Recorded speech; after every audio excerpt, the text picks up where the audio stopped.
We are live. Hi, Sarah. Hey, How are you today? I am absolutely fantastic. How are you, Michelle? I'm great. I'm so excited to have you. Thanks for joining me today. Thank you. Thank you for having me. So, this is going to be a really cool conversation, something that I believe in that I've always wanted to talk about on my show. It's really cool. I believe that the mind can be our greatest asset or our worst liability. And, it's like I talk to people all day long about in my coaching practice about, focusing on what you want versus focusing on your problems or your fears and all of that and the power that that has. And I reach out to you because I've been following you since we met. We met, God, I don't even know how many years ago. We did the Landmark Forum together. Yeah. It's been quite a few years. It has been. It's been a minute, absolutely. Yeah, and then I followed you. We stayed connected on social media, and I've just been watching like the work you've been doing and your sort of like evolution, I guess, like sort of who you were in the forum versus who you are now. It's like so cool Yeah. to see. Like it's, and I think the reason why I wanted to reach out to you specifically was because of the work that you were doing with Dr. Joe Dispenza, which is someone that I truly adore, admire, have learned from. Um, and I just was like, I have to have you on. We have to dive into this. You wrote something I think on Facebook when you got back from his program, and I was just like, okay, we have to. Now is the time. Yeah. So yeah. So thank you, and we have a guest here. I just want to acknowledge. Algis. Thank you for joining. It's so nice to have you. Hi, You Algis. never know who's going to come, right? Of course. I love it. Awesome. Okay, so before we dive in, just a little bit about the platform so people know if they've never seen this before. So I have a series called Michelle's Conversations That Matter. I talk about all things that relate to the brain, hopefully to like educate and inspire people with personal stories, or have clinicians on to help us understand mental health and emotional well-being a little bit better. What I do every day is I work with organizations to recenter their people. And I also am a resilience coach. So I coach people as well. So that's just a little bit about me. And so I'm so grateful you're here. Take a second, Sarah. Just tell us, who are you? Where do you live? What do you do for a living? And all that good stuff. Oh my goodness. Unfortunately, I think all of that alone could take up the entire episode, to be completely honest with you. Me as who I am, I am me. I am constantly striving and looking to keep tapping into the potential that I have had stored within me my entire life to keep thriving as a person and just being a beacon of light and a source of inspiration for those who have also kind of gone through some troubling things and troubling situations. I most certainly am proof that if you just keep going and you believe in something, you most certainly can achieve it. I live in Edison, New Jersey. I've lived here my entire life, though my heart and soul totally belongs in California. When I was in San Diego a couple of weeks ago, and my body was just thriving on their time. East Coast time was kind of hurting. West Coast time was really nice. And what I do, I have a photography business. I take a lot of pictures. I give horseback riding lessons. I train horses. I work with communicating with horses. I have kind of an art business that I'm working on, and I work for a podcast called Positive Head. I do all their sound engineering. I have my own podcast, which is I've taken a little bit of a break from that. And at the moment, I am working on becoming a motivational speaker. So I have a YouTube channel, which I post videos pretty regularly about my life, about the horses, about the way that I think. And I've gotten such great feedback from it so far. So I think we're on the right path. That's awesome. That's awesome. No, I mean, you were sharing about how your YouTube channel like quadrupled in numbers in Yeah. like no time. And I'm sitting here like a little jealous. I have to say, like, good for you. Like Thank clearly you. what you have to say is so important and people want to hear it. So good for you, really. Thank you. Thank you very much. Of course, of course. So I already have people reaching out to me wanting to know more about horses. So I have to just give a moment to tell us more about the work you do with horses because, Cindy, our mutual friend, she Yes. owns a few horses. She loves horses. So tell us a little bit more about the work you do with horses. Yeah, absolutely. Thank you very much for the question. So it's so funny because when people think of me, they automatically like associate me with horses. And I don't necessarily associate myself with horses. I am just someone who is with horses. I don't really consider myself to be a horse girl. They're more so I'm working with a bunch of personalities with four legs, pretty much. And my students a lot of the time come for lessons with horses and end up staying for me because horses are very good at teaching us life lessons. And my trainer, whom I adore and she is such an incredible person. We work through using biomechanics, and it's through the Mm. natural movement of the horse. We don't do any of like the pulling and attaching things. Like I have a goal of riding my horse bareback and bridleless, doing like all these fancy and funky maneuvers and stuff. I mean, I can get my horse to back up just by going like this, and I can back her up just by combing the back of her tail. And I have learned how to communicate with horses through studying their body language. And it's effortless and easy once you kind of get this awareness. Mm. And I train my students through this awareness. And in doing that, I've also learned people awareness and life awareness, and things just kind of click a little bit easier through working with horses. So it's really cool what I do. It sounds amazing. Like it sounds amazing. I think people would be. I know nothing about horses except for they're beautiful, Mm, and I have respect for them, and yeah, so it's incredible. And I know people are very close to their horses, just like I'm close to my dogs. of So course. I do get it. That's amazing. So, okay, so now let's dive into the power of manifesting because this is something that is so important. I think people um, can really learn from you and how this has become a tool for you in your life and your awareness of manifesting. Um, Tell us first and foremost, like for those that don't know Dr. Joe Dispenza, the person that I mentioned, how did you come to learn about his work? Um, and sort of who is he? First of all, let's start with who is he as you know him because Okay. you've been around him, and then how did you learn about his work and what did you get out of those two programs that you attended? Absolutely. Thank you very much for those questions.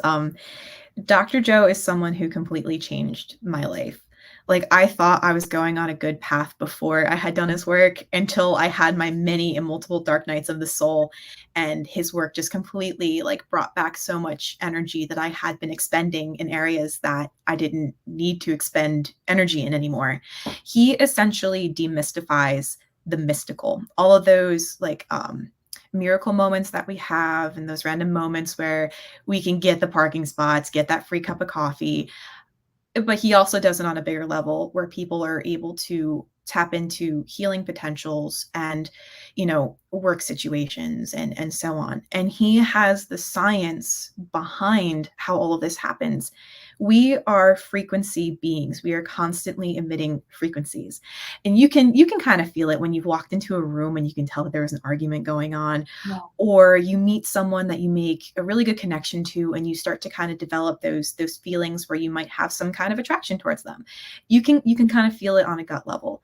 We all have this, we all are creators, and essentially every single moment of every single day we are manifesting, because if you Mm, think about it, the vibration that we are putting out is what we are attracting in. right. And what Dr. Joe's work tends to do is to reset the body and get us kind of more so on a really high vibrational level so we can bring in more high vibrational situations and circumstances into our lives. And I have seen it.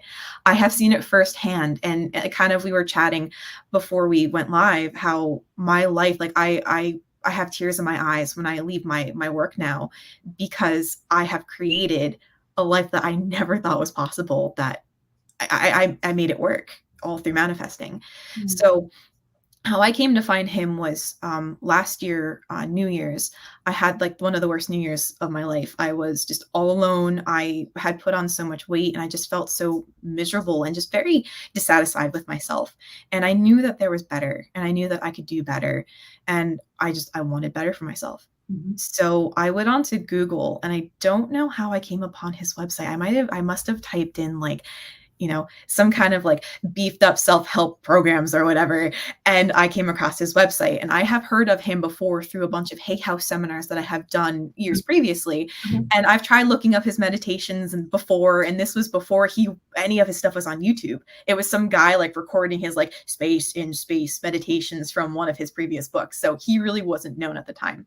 But I stumbled upon his progressive and intensive retreats, and I didn't have very much money when I came across it, and his courses were kind of expensive. Mhm. And I said, screw it, I'm going to do it. And I started doing it, and I started doing his meditations. And I want to say within the week, I immediately saw things starting to come to fruition. I am what they lovingly call a Dunky junkie. I love Dunkin' Donuts coffee. And in some of his meditations, he says, can you let the universe surprise you in a way that's unknown to you? And I'm like, I want to manifest coffee. I want free coffee. I have a log from, I think, January to about like March of people who have given me free coffee. So, and I'm not doing it for the free coffee. Like, it was just a fun little thing that I was like trying out. Then I lost about like 25 pounds. I had No. inspiration to want to keep working out. I looked really good. I had money flowing in, and it was fantastic.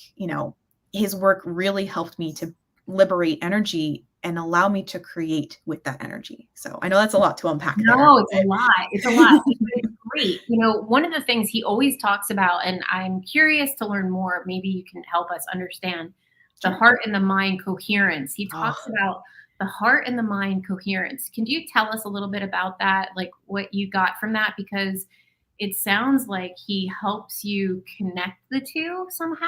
yep. So tell us about that.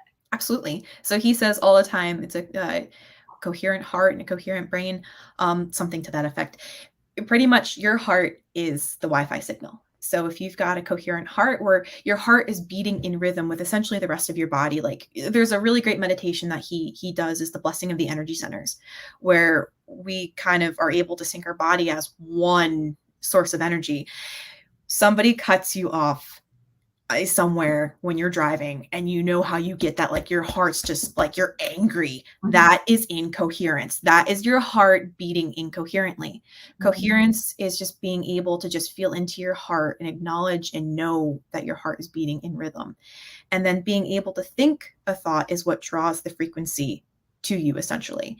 So when you're able to kind of stay open and just connect into your heart and feel your heart beating, and then think a thought of abundance, of health, of a new job, and you stay connected to it, that's when kind of all the mystical stuff starts to come together and starts to happen. So I hope I explained that well. Yeah, yeah, no, that's great. That's awesome. So you attended 2 programs that he did. What Mhm. would you say were the most important or, I guess, meaningful or memorable takeaways that you took from those 2 programs? Mm, that I am a creator, and that I am not a victim of my environment. Mm, And to stay, he says a lot, being relaxed and awake and not going unconscious to programs that we have kind of been programmed throughout our life, albeit through parenting, through teachers, through stuff that we've learned, and just staying relaxed and awake and true to ourselves. And also being able to take the time to meditate, to connect with ourselves and to the higher source consciousness and stuff, to then get into the flow state and mm. then allow for all the cool mystical moments to come through. All right, so I am constantly beating the drum to my clients that I work with of the importance of meditation. Mm. I get I can't do it, Michelle. I tried. I can't. It's just so hard. I can't do it because my mind is overactive, right? Like I've heard it all. Like, no, not for me. I gave it a try like 6 years ago and I can't do it. Like, I've heard it all. Like, but I try to get people to realize that the uttermost beautiful, relaxing experience is through meditation. So Mhm. tell us about your practice because I'm sure that based on what you've learned, you've made this a cornerstone of your routine. So tell us about how you practically apply it to your life. Absolutely. Really good question. Um, the word meditation means to become familiar with. And you are essentially becoming familiar with your thought in your mind and the way that you think. And when we go to the retreats, we are essentially meditating for hours upon hours. And you would think like, okay, you have to wake up at 4 o'clock in the morning and, do this one meditation. And you're like, oh my gosh, I can't do it. But then you go through, you do it, and you get up from the meditation and you're like, oh wow, it was like what, like an hour? And then he says, oh yeah, 5.5 hours have gone by. And you're like, what? To the person next to you. Like, how did we manage to do that? Really? And it's a lot of fun. The Wow. meditations that he has us do, like, it's not like the sit there and be tranquil type of meditations, like we're working for something. We are connecting to the frequency of what it is that we want to become, or connecting to the source, consciousness as it is. When you get like a taste of what true meditation can be like, the thoughts that come through your mind, the wanting to fidget and stuff like that, that happens. The important part is that you show up every single day, whether it be for 15 minutes, 10 minutes to 45 minutes to over an hour. It's pushing yourself just a little bit more to stay seated and not say, okay, I've got to go to my phone and get my dopamine hit off of like the dopamine box. I've got to get up and go to the bathroom and have coffee. Because if you think about it in your everyday life, if you're being pushed into, you have uncomfortable situations that come up, how are you going to react to it? It's kind of equated to when you're meditating. When you're sitting and you're meditating and you're like, I need to get up, I need to do this. Look at how you're acting Right. and how you're reacting to it, instead of being able to sit and stay relaxed and, awake and aware and relaxed. Mhm. It kind of also transposes into like, when you get triggered by something, how are you reacting? But I find I find at least 45 minutes a day to sit and meditate. I have not been able to wake up at 4:30 in the morning to do all like the mystical ones, just because I go to bed at 2:30 and I wake up at 10:30 in the morning. So Yeah. it's not conducive to my lifestyle at the moment, but I always find at least 45 minutes to sit and just check in with myself. And it's important to be able to do it because you have to love yourself enough to do it. Right. That's step number one. Right. And what's your message about consistency? Just keep showing up. Even Mhm. if you miss a couple of days, it's kind of like with working out. It gets easier the more that you do it. Mhm. Start from where you are. If you can't sit and do a 10-minute meditation, do a minute. Just sit and be silent and let the thoughts run through your head. So what? Eventually they'll subside and go away. Just keep doing it. Yeah, thank you. Thank you for hitting that home, because I try You're to tell welcome. people, like, just because it didn't work last week, we have a new week ahead of us. You can try Exactly. again. And it doesn't, like you said, a minute, 3 minutes. Like I find, I try to give people like the 3 minute meditation. Just try it on. See how it Yeah. felt after 3 minutes, and just know that you can access that sense of silence, that sense of calm and clarity. Like, it's yours to access. And that was only 3 minutes. Imagine if you did it for 10. Imagine if you did it for Yeah. 20. Like, it's powerful. Exactly, and one quick thing I wanna add too, if you aren't creating your life, life is gonna create life for you. So, why Mhm. not take the time to be a creator and sit and say, "Hey, it would be really cool if I had, like, a good feeling today, if I felt good today." Create it in your meditation before you start your day, you know? Let's talk more about that, because Yeah. no, that is so key. People don't realize it is a feeling universe. And if you feel like you're at the effects of life, Mhm. you're never going to be able to do the creative, create your life and create what you want for yourself. So talk to us about that, about Sure. the alternative to not creating. Absolutely. If Or- you aren't creating, you are subjected to how life naturally goes through. And then something happens, and then you get angry, and then you react, and then you run your programs, and you spiral, and then you wonder why things aren't going your way. you know, Being able to just take the time to be a creator and also realize and understand too that you are that powerful. Like you can look at me and say, oh, well, you've been doing Dr. Joe's work for a year and a half and you meditate every day and blah, blah, blah, blah, blah. Right. You also have to understand that I too have a backstory. I too have an underdog tale that, I've lived through and I've grown up. And I know, Michelle, you know a bit about my history as well. Like I've grown up through abuse, and to be able to make it through without having any like alcohol or drug addictions to numb what happens in my brain most of the time is it's unbelievable. Mhm. And I'm able to become happy just through my thoughts alone and just through being able to take the time to connect with myself. I literally every day when I go to bed, I have a hard time going to bed because I'm really excited to wake up in the morning because it's kind of like a Christmas morning phenomenon. Like I know that I am a creator and I'm like, what's life going to bring through next? And when you come at life with that mentality, you know, like the sky's the limit. The sky isn't even the limit. Like there is no limit for you, you know, it's limitless. So what was the turning point? Because like you just said, you have a lot of trauma and a lot of you had a hard childhood. There's probably a lot of people out there that have that, and they, Sure. they maybe they subscribe to the, you know, woe is me. It's easy, right? It's easy to think that that is your, it's easy to get attached to those stories. Like we Mhm. know that. But like, what was the turning point for you when it went from darkness to light? Was it sitting in a program and meditating for 5 hours? Like, what was it that now has you look at life like Christmas morning, like you just said? Yeah. I will have to say it was landmark. It was landmark. It was because, like, I've read all the self-help books, I've done all the courses online and everything.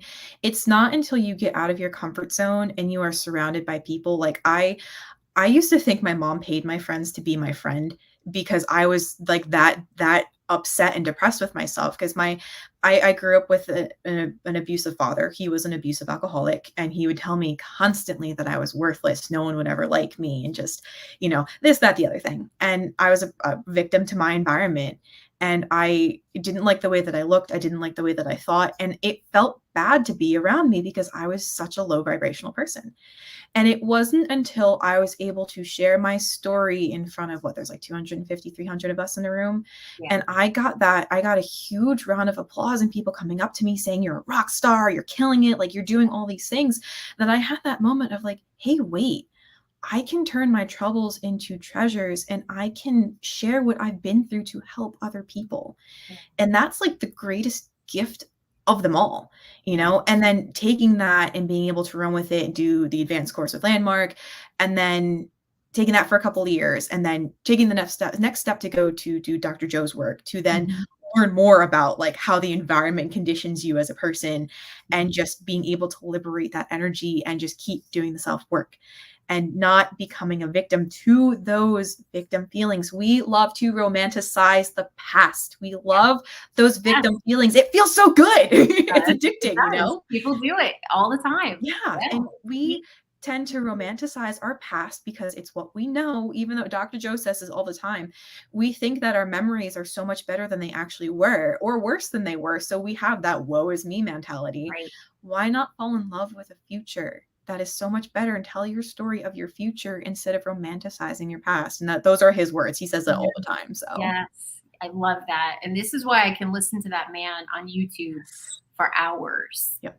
because he just really does resonate. And the fact that all of his work is rooted in neuroscience, research doesn't Yeah. hurt either. The Yeah. credibility is there, the wisdom is there. Okay, so let's get into this part about your personal experiences manifesting. So you told me some pretty wild stories when we met a little while ago, like a week ago. Tell us a little bit about how manifesting work has worked for you in your life, and maybe share an example of how you manifested something. Absolutely. So manifesting is something that I have kind of grappled with a little bit. And not to label myself and say that I have aphantasia, but I have a very hard time visualizing. So when we go through some of the visualization stuff, I can't. Some of the images are very fleeting, which sometimes is a good thing, sometimes that's a bad thing. Like visualization is very, it is important when you are manifesting.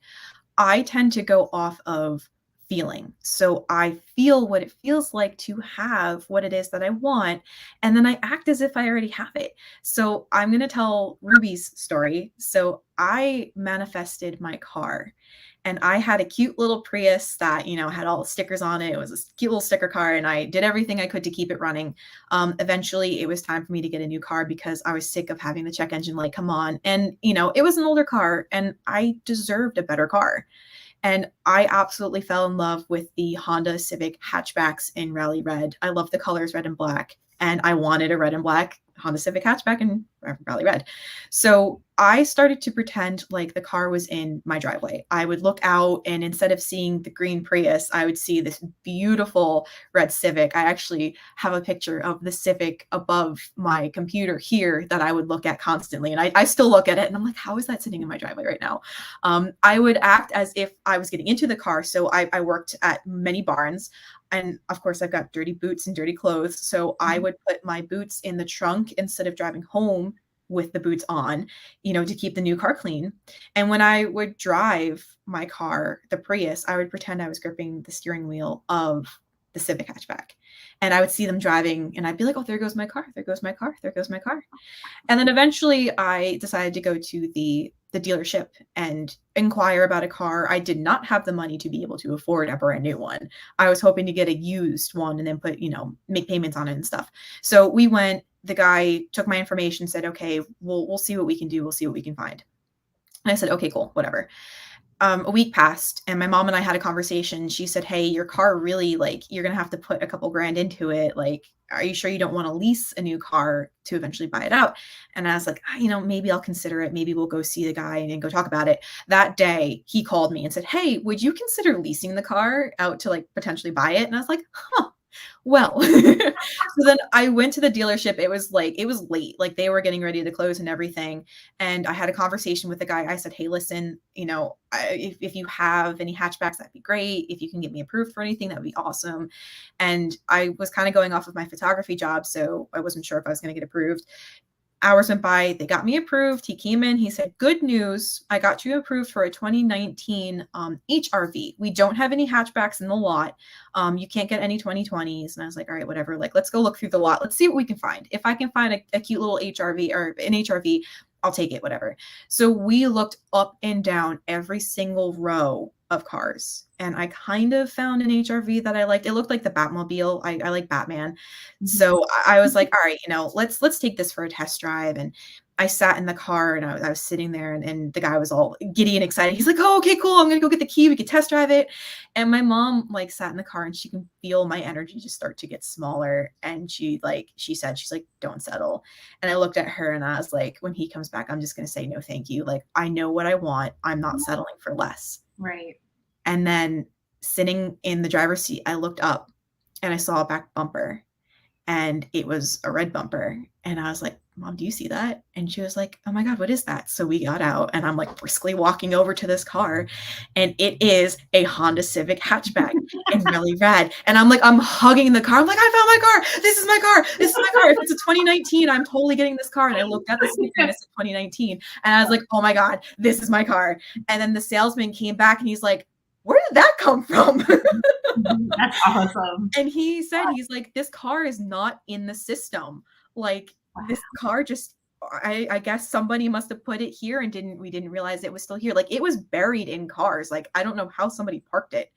So wow. I got approved for it. Her name is Ruby Red Rocket. And I still I've had this car for almost 2.5 years. And I still look at the car and I'm like, I don't know how I got so lucky to get you, but I made a car appear in a parking lot. That's amazing. That's much more than a cup of coffee. Absolutely. That's amazing. And so your practice was you just were committed to it. You visualized it. You looked for it. Every time you saw it, you created the feeling. People like who maybe have watched the movie The Secret get that you need to feel what it feels like. So you literally had your hands on the steering wheel and were like, oh, so this is what it feels like. And look at what unfolded. It's like amazing. Yeah. Amazing. Persistence is key. Persistence and just knowing that this is what you want. Mm-hmm. I've also found this or something better tends to be because better. I wanted a 2017 used. I got a 2019 new. So yes, this or something better. So I listened to a couple of different relationship coaches. It's just what I do. And I'm on the side, when I have your time. And one of the things that the guy says is, I know that this or something better is coming in my future. And I love that because we limit ourselves. We get fixated on something and like, that's it. And if you just open it up and say, or something better, who knows what'll show up, especially like it did for you. 100%. And I see it time and time again where there's moments like a year ago where I think to myself, oh my gosh, how can life get any better? And here I am a year later. I'm like, oh my God, how can life get any better? It got so much better. Don't limit yourself. We are limitless creators. We can do anything. I have this little Post-it on my desk right here. It says, life has been good and it's starting to get great. Yes, I love that. Right. And it's like, so if you just acknowledge and you're grateful that like how it is, and then you see how it can be, like, I think that's also part of having a positive mindset. And reaching 100%. and recognizing, like you said, that we're creators. Like, it's so cool when you recognize that, because then you're not a victim. You're not at the effects of life. You're like, no, I get to create. I get to put out there and dream. I think we, especially coming out of COVID, have forgotten how to dream, have forgotten to Yeah, go for what it is we want in our lives, stop playing small. 100%. Yeah, and I'm actually very happy that you brought that point up because Dr. Joe says a lot like, go out there and play in your play box, like experiment. We are meant to have fun. There's an episode that I want to make on my channel very soon about SpongeBob and Dr. Joe's work. There's that one episode called Idiot Box where Patrick and SpongeBob are inside a box and it sounds like they're doing like all of these great like bombastic things and like they can hear all like the realistic sounds and stuff. And then Squidward goes over and looks into the box and it's just SpongeBob and Patrick pretending. We lose that innocence of pretending and being childlike because of course we're adults and we have adult situations and circumstances we have to go through. But as creators, we have to use our imagination. Imagination is key. And Dr. Joe says all the time, if something isn't working and you're trying to manifest something and it's not working, change, make a change, do something different. Yeah. All right, my dear. So what are you up to next and how do people connect with you? Awesome. So I'm just working on my YouTube stuff. I'm trying to post videos every single day. And doing my horse stuff. I'm going to be doing vlogs and stuff where I talk about the work that I do, combining like meditation, manifesting, and horses because they definitely all correlate with one another, and just spreading my light and telling my story to help inspire and empower others. Thank you. And if anybody would like to keep listening to me and follow my work, hey there, friend, on YouTube. We are growing by the day. Like I get like 10 subscribers a day now, which is awesome. And I don't really have an Instagram account for that channel at the moment, but I have Hey There Lefty on Instagram if anybody else wants to connect and see what I'm up to sometimes on the day-to-day basis. So Any parting words of wisdom that you want us to know? yes. Super quick story. I have been trying to become best friends with a rock star, and I was able to do a cool meet and greet where it was just me and her, and it was COVID time, so it was through like a Zoom type thing. And I got to talk to her, and it was a great intimate conversation. And I was so excited because I was hoping she was going to remember me. And then we did another meet and greet where it was a little bit different because there was a lot more people. And I was very frustrated and upset because she didn't really remember me, and the conversation was just kind of not the way that I wanted it to go. So I was lamenting to my best friend about it, and I was just like, "Oh, she doesn't remember me. I'm trying to manifest her being my best friend," and blah blah blah. And she huffed, and she said, "Sarah, if there is anybody out there who can do it, it's you." And I took those words and I ran with it. And while I haven't really manifested the whole being best friends with her yet. I know it's going to happen, but that has been my mantra from here on out. Yeah. And I've taken those words and I use them every single day. If there's anybody out there who can do it, it's me. And I in turn say this to everybody listening. If there's anybody out there who can do it, it's you. Thank you. Oh my gosh, so great. I so enjoyed this conversation. Yes. Thank you so much for being here. Thank Really you for having me. I love this. This was so great. amazing. You'll have to come back on. We'll have to talk about this again. We'll do a part 2 of manifesting. Yes. And we'll ask people what they want us to cover, and then we'll cover it. How's that? 100%. Yeah, I'm totally done. I've got stories for days, so let's do it. Awesome. I love it. Well, you go and have yourself a great rest of your day. Thank you so much for being here. Thank And you. and we have to just acknowledge this really sweet person who stayed with us the whole time. Algis, thank you. Oh, thank you, Algis. Really great. Awesome. Oh, Awesome. thank you. All right, Sarah. Thank you so much. Thank you, Michelle. Thank you so I'll much. stay in touch with you, my dear. Talk to you soon. Thank you. Bye. Bye.